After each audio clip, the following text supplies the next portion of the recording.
ધોરાજીના પૂર્વ ધારાસભ્ય લલિત વસોયાએ ફરી આરોગ્ય વિભાગ પર સાધ્યું નિશાન। ધોરાજી ઉપલેટાની સિવિલ હોસ્પિટલ અને ગ્રામ્ય વિસ્તારમાં CSC અને PSC કેન્દ્રમાં ડોક્ટરોની ઘટ છે।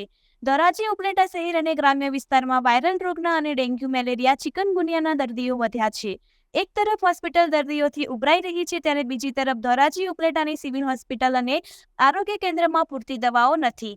પૂરતી દવા નથી અને અપૂરતા નર્સિંગ અને ડોક્ટરની ઘટ હોવાને કારણે દર્દીઓને હાલાકી। ધોરાજી સિવિલ હોસ્પિટલમાં દરરોજ 700 દર્દીઓની OPD અને ઉપલેટા સિવિલ હોસ્પિટલમાં 1000 જેટલા દર્દીઓની OPD।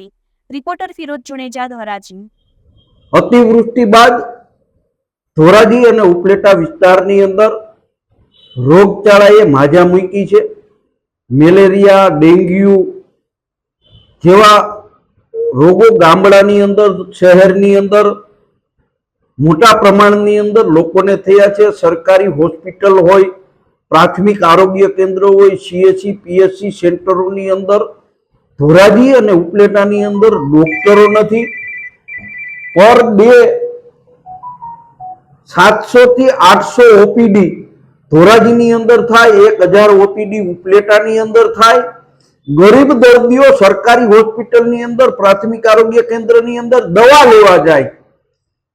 હું દરેક જગ્યાએ પૂછીને દાવા સાથે કહું છું કે PSC CSC સેન્ટર અને ધોરાજી, ઉપલેટા અને ભાયાવદરની સરકારી હોસ્પિટલોની અંદર દવાની અછત છે। ત્યારે આરોગ્ય તંત્રએ પ્રજાની ખેવના કરી અને તાત્કાલિક ધોરણે ડોક્ટરોની વ્યવસ્થા અને દવાની વ્યવસ્થા કરવી જોઈએ।